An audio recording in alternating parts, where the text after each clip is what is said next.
জাহান্নাম সম্পর্কে তার একটা নমুনা দিছেন হযরতে আবু হুরায়রা রাদিয়াল্লাহু তাআলা আনহু থেকে বর্ণিত হাদিস। আল্লাহর রাসূলে ফরমায়েন, আবু হুরায়রা বর্ণনা করেন, হাদিসের মফহুমটা আপনাদের সম্মুখে আমি তুলিয়া ধরিয়ার। আল্লাহর রাসূলে ফরমায়েন, ও সাহাবী হল জানিয়া রাখো, আল্লাহ 1000 বছর আগুনটারে জ্বালাইয়া বানাইছেন বলে কি সাদা, আরো 1000 বছর আগুনটা জ্বালাইয়া বানাইছেন লাল, আরো 1000 বছর সেই আগুনটা জ্বালাইয়া আল্লাহ বানাইছেন খালা। দুজখর আগুন অত খালা অত খালা। আল্লাহর রাসূলে ফরমায়েন, আমি সেই দুজখর আগুন আমার নিজের স্বচক্ষে আমি দেখি আইছি। রসুল্লাহ দেখছেন নানি মেরাজর রায় দুজখ রসুল্লাহ দেখি আইসন, বেহেস্ত দেখি আইসন আল্লাহর রসুলে। তে রসুল্লাহ আমরা আল্লাহ খান কইতাম পারবনি? জি না, আমরা প্লেনে বেশ গেলে মেঘর উফরে যাই ওলা নাই, আর খেও গেছলান উফরি খেও? জি না। হ্যাঁ, বর্তমান চন্দ্রযান গেছত, মহাকাশ পর্যন্ত যাওয়াত লাগছন, সব যাইতা ফাড্ডা না। খেও গিয়া বড় বড় বিজ্ঞানকল পৌঁছিছন, ইলা খেও ফাড়ছন নি বলে না, প্রথম আসমান ভাড়ি দিয়া উফরে গেছেন, ইলা আছে নি কোনো? জি না। আল্লাহ আমার নবীর এমন জায়গায় নিয়ে পৌঁছাইছন, 7 আসমান ফাড়ি দিছন, 7টি দরওয়াজা ফাড়ি দিয়া সিদরাতুল মুনতাহা, মুনতাহা শব্দের অর্থ হইল গিয়ে শেষ সীমা। 7 আসমানের শেষ সীমা পর্যন্ত গিয়া তাও শেষ নাই। আমার নবীর আল্লাহ পরবর্তীতে রফরফ দিয়ে আরশে আজিমের মধ্যে নিলা। আরশে আজিম তাকে আর উর্দু দেশে লা মোকান হিজাবে কিবরিয়াত পর্যন্ত আল্লাহ নিয়া তার নবীর সঙ্গে কথাবার্তা করলা। এবং আমার নবীর আল্লাহ পাক রব্বুল আলামিনে খুদ তাই নিজে দেখা দিছন, যার কারণে নবীর সঙ্গে খেয়রের তুলনা হইতে পারে না। যদিও আমরা আল্লাহ খান বাজারাট করছেন, বিবাহ করছেন, কিন্তু নবী কেউ যদি দিল দিয়া মন দিয়ে আনলেন বলে আমরা আল্লাহ খান একবারে দিল দিয়ে যদি হইলেন, তে ইমান শেষ। নবী দিয়ে হইল ইমান। আল ইমান ও তসদিকু মুহাম্মাদিন সাল্লাল্লাহু আলাইহি ওয়াসাল্লাম, নবী দিয়ে হইল গিয়া ইমান। আল্লাহ দিয়ে খালি ইমান না, আল্লাহর সবে মানে, সব জাতীয় মানুষ সৃষ্টিকর্তা স্রষ্টা একজন আসন, কিন্তু একমাত্র ইমান হইল গিয়া সঠিক ইমানদার, প্রকৃত ইমানদার হইল নবী নিয়া। নবীর যারা অনুসরণ করতে পারবা সেই ব্যক্তি হইল গিয়ে প্রকৃত মুমিন, সেই বন্ধ হইল প্রকৃত মুসলমান। এর জন্য আমরার নবী যেগুলা বর্ণনা দিছেন দুজখর আগুন খালা, এটা মহাসত্য, কোনো মিথ্যার অবকাশ নাই, এটা সত্য, যার জন্য দুজখর আগুন খালা। দ্বিতীয় নম্বর, হযরতে আবু মুসাল আশআরী রাদিয়াল্লাহু তাআলা আনহু একজন সাহাবী, তাই নিজে বর্ণনা দিছেন, আমি আল্লাহর রসুলের সঙ্গে ছিলাম, আর অন্যান্য সাহাবায়ে কেরাম হল ছিলা। হঠাৎ শুনছেন একটা বিকট আওয়াজ। ইয়া রাসূলুল্লাহ, কিসের আওয়াজ? রাসূলুল্লাহ ফরমায়েন, ও সাহাবী হল জানিয়া রাখো, একটা আওয়াজ শুনছ যেন, সেই আওয়াজটা হলো জাহান্নামের উপর তাকিয়ে একটা পাথর ছাড়া হইছিল, সেই পাথরটা গিয়া জাহান্নামের একবারে নিচের স্থান পর্যন্ত গিয়া পৌঁছি একটা ধাক্কা লাগছে, আওয়াজ হয়েছে।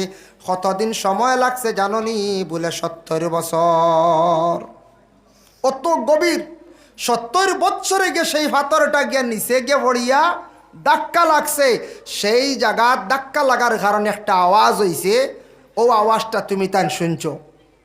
জাহান্নামের চওড়া কতটুক, ফাড় কতটুক? আল্লাহর রাসূল ফরমায়, একজন মানুষ যদি হাঁটিয়া যদি যায় এক সাইড থাকি অপর সাইড যাইতে 40 বছর সময় লাগব। আমাদের ভারতবর্ষে একজন ব্যক্তি হাঁটিয়া হজ করছেন, শিহাব চতুর নামে, নিশ্চয় আপনারা শুনছেন দেখছেন, যে শিহাব চতুরে আজকে দেখো ভারতবর্ষ থাকিয়া কয়েকটা রাষ্ট্র ভ্রমণ করিয়া গিয়া সৌদি আরব, মিডিল ইস্ট গিয়া পৌঁছিছেন। কয় মাস লাগছে? 6 মাস, কিংবা তো লাগছে 8 মাস, এর থাকি বেশি নাই। কতটুক দূরে যাইতে পারছেন? কিন্তু আল্লাহর রসুলে ফরমানে জাহান্নামের কতটুক লম্বা তার চওড়া, এক সাইড থাকি আরেক সাইড গিয়া পৌঁছিতে সময় লাগবো টোটাল 40 বছর। তুড়াতুড়ি ছুটন না বড় কোন যায়, কত বড় 40 বছর লাগবো এক সাইড থাকি আরেক সাইড যাইতে সময় কতটুক লম্বা সেই জাহান্নামর তার একটা পরিমাণ আল্লাহ দিছেন, রাসূলুল্লাহ দিছেন। তার মানে অতটুক পর্যন্ত সময় লাগবে, তার হইলে ফাড় কতটুক মানে লম্বা, 40 বছর লাগবে এক সাইড থেকে আরেক সাইডে গিয়ে আলি পৌঁছিতে। ভাই মুসলমান, এর লাগি বিশেষ করিয়া জাহান্নামের মধ্যে কি কি আছে, আগুন দিয়া তো আল্লাহ পাক রব্বুল আলামিনে আগুন দে ভাতর দিয়া বাল্লার যাতে জ্বালিয়া রাখছেন। আর কিতা কিতা আছে জাহান্নামের মধ্যে। আল্লাহর রসুল সাল্লাল্লাহু আলাইহি ওয়াসাল্লাম যখন মেরাজের রাত্রিতে 5 নম্বর আসমানের মধ্যে গিয়া পৌঁছিলাম, পৌঁছার পরে রসুল্লাহ দেখছেন জাহান্নামর মালিকর নাম ও মালিকর কাছে গিয়া পৌঁছিছেন। জিব্রাইলে পরিচয় দিছেন, ও মালিক, আজকে আমার সঙ্গে যে রইলা গিয়া আখিরি জবানার নবী, শ্রেষ্ঠ নবী আর রহমতুল্লিল আলামিন, আপনি সেই নবীর সঙ্গে কথাবার্তা করেন। ও সময় মালিকে আল্লাহর রসুলের সঙ্গে কথাবার্তা আরম্ভ করছেন। আল্লাহর রসুলে ও সময় দুজকের মালিক রে কইরা, মালিক, দুজক সম্পর্কে আমার একটা অনুমান দেওসাইন। দুজকের মালিকে কইলে, ইয়া রসুল আল্লাহ, আল্লাহর জাতি 8টা নয় 7টা দুজক বানাইয়া রাখছেন। ডাইনে 3টা, বামে 3টা, মধ্যখানে একটা আছে দুজক। এটা হইল সবচাইতে বড় দুজক, হইলে এটার নাম ওয়াইল দুজক। ইয়া রসুল আল্লাহ, সবটি যদি আপনারা যদি কই সময় লাগব, ওয়াইল দুজক সম্পর্কে আমি আল্লাহ পাক রব্বুল আলামিনে যেন বানায় রাখছেন, ওটা সম্পর্কে আপনারা আমি একটা অনুমান দিয়ার। ওয়াইল দুজক যেটা বড় দুজক মাঝখানো, ওটা সম্পর্কে আমি আপনার একটা অনুমান দিয়ার। অনুমান কইতরা আপনারা কিছু আমি কইয়া। এই ওয়াইল দুজক কতটুক বড়, মালিকে জানাইলে, ইয়া রাসূল আল্লাহ, এমন দুজক আল্লাহ বানায়া রাখছেন, এই দুজকের মধ্যে আল্লাহ 70,000 আগুনের শহর আল্লাহ তৈয়ার করিয়া রাখছেন। শহর, বড় বড় শহর আছে নানি, ওলা 70,000 আগুনের শহর। এক একটা শহরের ভিতরে 70,000 আল্লাহ পাক রব্বুল আলামিনে আগুনের পাহাড় বানাইয়া রাখছেন। এক একটা পাহাড়ের ভিতরে আল্লাহ পাক রব্বুল আলামিনে 70,000 আল্লাহ মানে আগুনের আগুনের গহর বানাইয়া রাখছেন। আর এক একটা গহরের ভিতরে আল্লাহর যাতে 70,000 সন্দুক আল্লাহ আগুনের বানাইয়া রাখছেন।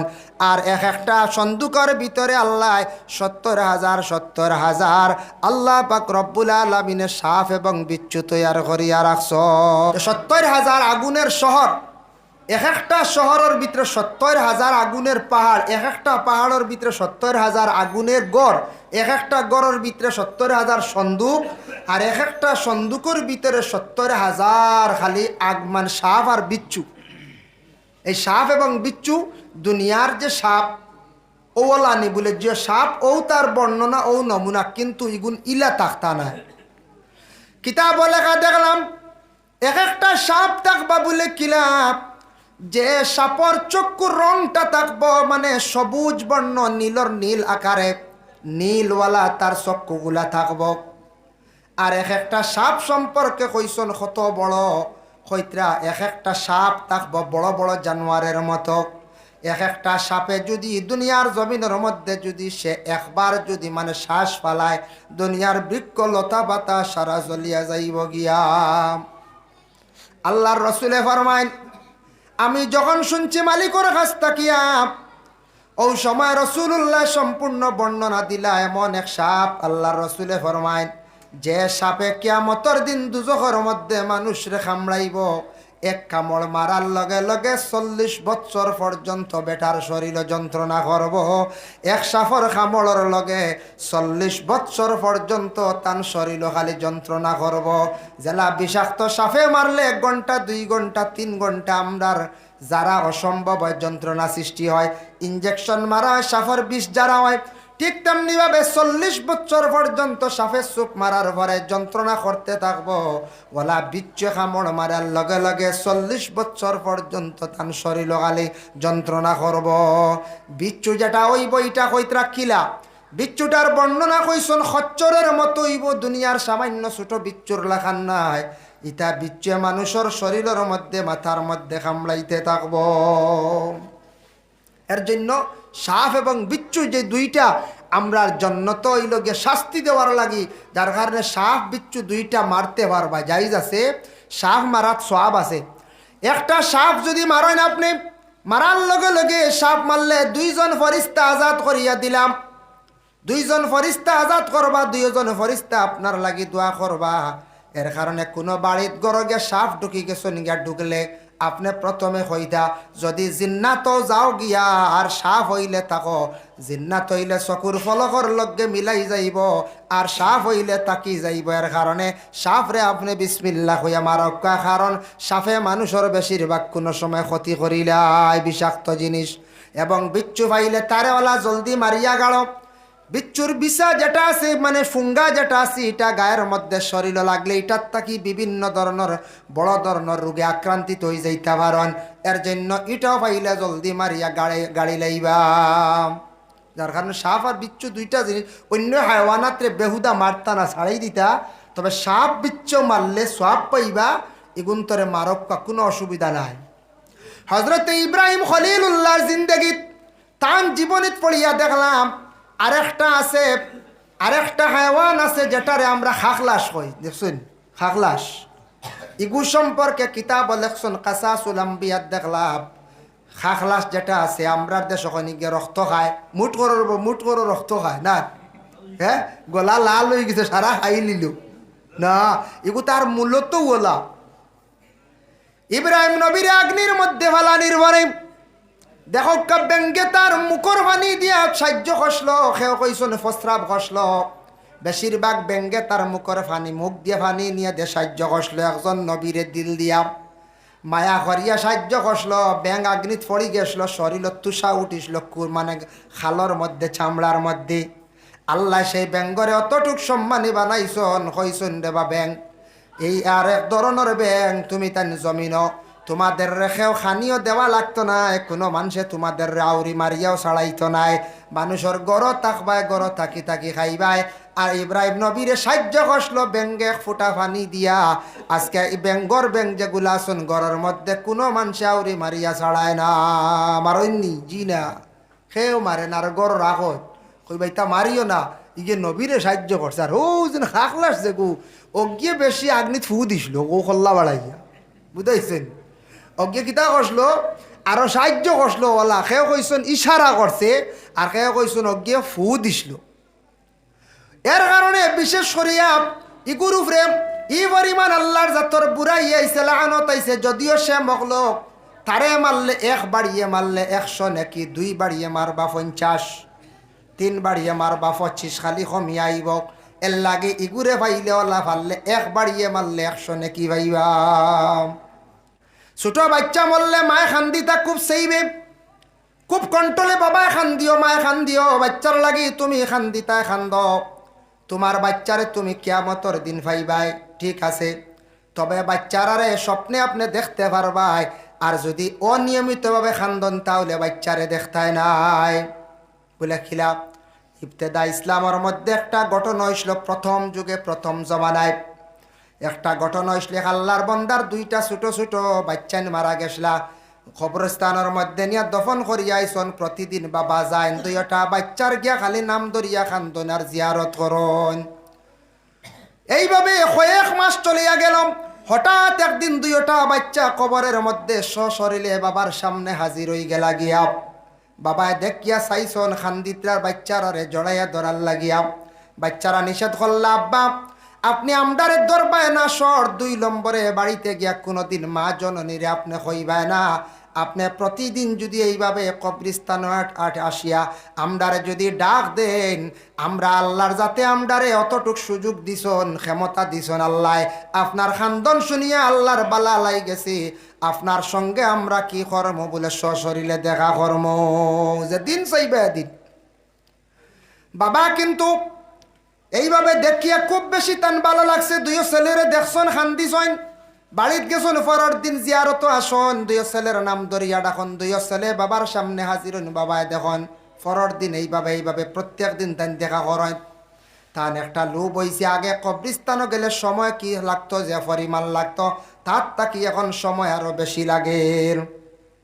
কিছুদিন পরে গড়ের বিবিএস প্রশ্ন করলা, গড় স্ত্রী স্বামী, আগে আপনি কবরিস্তানের মধ্যে যাইতা, এখন এত বেশি সময় লাগে, তার কারণটা কি? থাক ও সময় গড়ের স্বামী কন্যা বলে না কইতাম নাই। আমাদের মা বোনদের মধ্যে এই কথাটা জিজ্ঞাসা করার অধিকার আছে।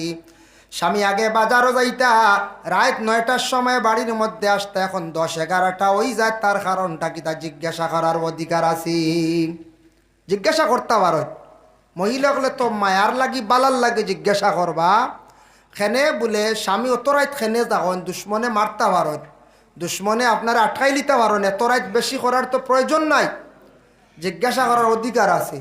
আমরা ইলা যদি কোনো স্ত্রী জিজ্ঞাসা করেন স্বামীর অত দেরি ইলো কেন গুছা করলি তাই, জি না, আমরা ইলা একগুলো থাকতে পারেন বলে তোমার কে কইলে প্রশ্ন করতায় আমি যে চা খানো যাই না, ইলা যদি কইলাই ইলা যদি খে কই কিন্তু এটাও কিন্তু বৈধ নাই। গড় স্ত্রী জিজ্ঞাসা করার অধিকার আছে। আগে 10টা ইজিতা বাড়ি, এখন রাত 1টা 2টা কই তখন কারণটা কিতা জিজ্ঞাসা করতে পারতে। মা বোনদের এইভাবে জিজ্ঞাসা করার আদত আছে। স্বামীরে জিজ্ঞাসা করছেন, স্বামীয়ে কিন্তু কইন না, কারণ যেহেতু সন্তানাদি নিষেধ করছেন, সন্তানাদি নিষেধ করছেন, যার কারণে বিশেষ করিয়া লাশ মুহূর্তে গড়ের বিবিয়ে কইলা গো স্বামী আপনার সঙ্গে আমি সারাটা জীবন চালাইয়া যাই, আর আপনার আমি স্বামী বলি আমি গণ্য করলাম, আজকে সাধারণ একটা জিনিস জানতাম চাইলাম, আপনি এখানে আমার কন্যা বুঝলাম না। সর্বশেষে বাধ্যতামূলক স্বামী কই দিলা গো বিবি আমি কইতাম না আসলাম, তোমারে কইয়ার না, কারণ শর্ত আছে। আমি আমার কবরস্থানের মধ্যে প্রতিদিন জিয়ারত করি, আমার 2টা বাচ্চার লাগে আমি দোয়া করি, আর খান্দি তারা নাম ধরিয়া খান্দি, আমি নাম ধরিয়া ডাকতে ডাকতে খান্দিতে খান্দিতে আল্লাহ আমার খান্দন্ডে কবুল করে লাইছে, ডাকা খান্ডে কবুল করে লাইছে। আল্লাহ শুধু আমার জন্য 2টা ছেলের কবরস্থানের মধ্যে সশরীরে দেখাইছেন, আমার 2টা জাদুরে আমি স্বচক্ষে দেখতে পাই। সুবহানাল্লাহ। যেমনে মাই শুনছন খান্দন আরম্ভ করছেন, চকুর পানি ছাড়ছেন, 2 ফুটা জমিনের মধ্যে পড়ছে। পরের দিন স্বামী গেছেন, আবার গিয়া 2 ছেলের নাম ধরিয়া ডাক দিলাম, দেওয়ার পরে কিন্তু 2টা ছেলে কবার বাবার সামনে হাজির হইনাম। বাবা অপেক্ষা করতে করতে ডাকতে ডাকতে যাইত্রা গিয়া হঠাৎ দেখা যায় 2টা ছেলে আইয়া হাজির হইছেন তারা কবরের মধ্যে। আসি আব্বা কইয়া ডাক দিছেন, বাবা গুড়িয়া দেখুন 2টা ছেলে খুব পরেশানি আলত গিয়া কইলা বাবা অকল খেনে আজকে এত দেরি করলাই। ও সময় 2টা ছেলে উঠিয়া কইলা আব্বা আগে আপনারে কইসলাম মারে কোনোদিন শুনাইতায় না, যেই দিন আপনি মারে শুনাইছ মায়ে খান্দিছন, চকুর 2 ফুটা পানি মাটির মধ্যে পড়ল। জমিনের মধ্যে পড়ার কারণে আল্লাহর কুদরতে আপনি এবং আমরার মধ্যে আল্লাহ 2টা বড় বড় সমুদ্র তৈয়ার করিয়া দিলাইছে। আমরা 2 ভাইয়ে সমুদ্র সাঁতার কাটিয়ে আসতে দেরি হইছে বাবা, যার কারণে বড় হেরান হইয়া আপনার সঙ্গে আজকে দেখা করলাম। আল্লাহ কিয়ামতের দিন কোন বৃদ্ধ মানুষরে বেহেশতের মধ্যে দিতা নাই। অগমা জানিয়া রাখো, কিয়ামতের দিন আল্লাহ কোনো খালো মানুষে বেহেশতের মধ্যে দিতা নাই। মহিলা শোনা মাত্র খান্দন আরম্ভ করন, ইয়া রাসূলুল্লাহ আমি তো বৃদ্ধ হয়ে গেছি, চামড়া কুশ হয়ে গেছে গিয়া, আমি তেমন সুন্দর একজন মহিলা নাই, কিয়ামতের দিন আমি জান্নাত পাইতাম নানি। মহিলার খান্দন শুনি আল্লাহর রাসূলে ফরমাইন, মাগো খান্দিও না, আমি তোমার লাগি একটা আনন্দ করছি, তোমার লাগি আমি কিছু ডং করছি। বলে কি? বলে আল্লাহ কিয়ামতের দিন বেহেশতের মধ্যে দিবা, যত বান্দা হলের বেহেশতের মধ্যে দিবা, সব মানুষ জোয়ান হইবা, পুরুষ লোক 20 থেকে 25 বছর হইবা, আর মহিলা হল লাগিয়া 15 থেকে 20 বছর। অন্য রাওয়ায়াতে আছে মহিলা হল 21 থেকে 25 বছর, ফুয়া হইব গিয়া বেটা মানুষ হইব গিয়া 25 থেকে 30 বছর।